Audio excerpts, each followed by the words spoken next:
যদি আজকে তার থামাতে ব্যর্থ হন তাহলে প্রস্তুত থাকুন, দেশে দেশে বিক্ষোভ তৈরি হবে। কোন মুসলিম রাষ্ট্রের রাষ্ট্রপ্রধান ক্ষমতায় থাকতে পারবেন না। আজকে বাংলাদেশ রাষ্ট্রকে সিদ্ধান্ত নিতে হবে ইসরায়েলি সন্ত্রাসী বাহিনীর বিরুদ্ধে কঠোর হুঁশিয়ারি প্রদান করতে হবে। আজ আমরা বিশ্ব মানবদেরকে বলতে চাই, মুসলমানদের মনে হয় মানবাধিকার থাকতে নেই। যদি তাই হতো কেন আজ আপনারা চুপ রয়েছেন? দখলদার ইসরায়েলের ওই সন্ত্রাসীদের বলতে চাই, মুসলমানদেরকে হত্যা করে আমাদের ঈমানকে আপনারা স্তব্ধ করে দিতে পারবেন না। মুসলমানদের আমাদের আসল জীবনের সূচনাই হলো মৃত্যুর পরে। আমরা শাহাদাতকে ভয় করি না। শাহাদাতের এই রক্তের উপরে ইসলামের বিজয় হবে ইনশাআল্লাহ। মসজিদুল আকসার উপরে হামলা বন্ধ করুন, নইলে আপনারা সেই আপনার মতো ধ্বংস হয়ে যাবেন, পৃথিবী থেকে নিশ্চিহ্ন হয়ে যাবে। বিশ্ব মোড়ালদেরকে বলবো, যারা মানবতার বুলি আওড়াচ্ছেন, মানবতা আজকে কত বিখ্যাত, মানবতা আজকে জীবন্ত লাশ হচ্ছে। আর কত মানুষ মৃত্যু হলে মানবতা জাগবে? জাতিসংঘ তোমরা চুপ করে বসে আছে কেন বিশ্ব মুসলিম জানতে চায়।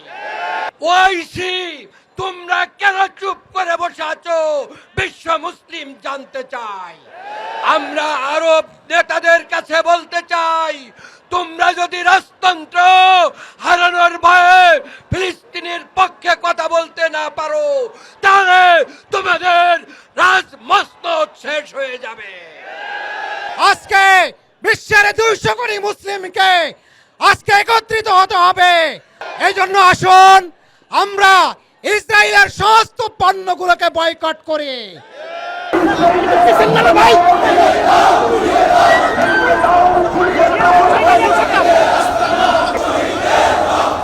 বিশ্ব মুসলিম ঐক্য করো,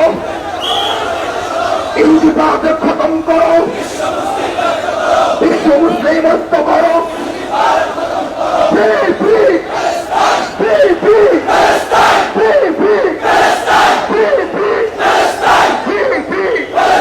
Boycott, boycott. We are Muslim. एक होमलाइन करो। बांग्लादेश जमात इस्लामी जिंदाबाद जिंदाबाद। फिलिस्तीन फिलिस्तीन जिंदाबाद जिंदाबाद। শহীদের রক্ত শিশু শহীদের রক্ত গাজাবাসীর রক্ত মুসলমানের রক্ত আমার ভাই শহীদ কেন? জাতিসংঘ সভাপতি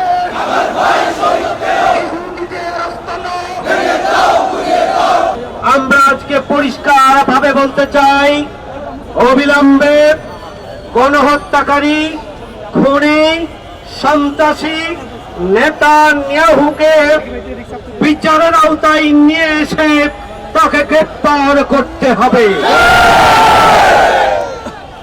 আমাদের পরিষ্কার কথা হচ্ছে, জাতিসংঘ ব্যর্থ হয়েছে ফিলিস্তিনি মজলুম জনগণকে নিরাপত্তা দেওয়ার ক্ষেত্রে।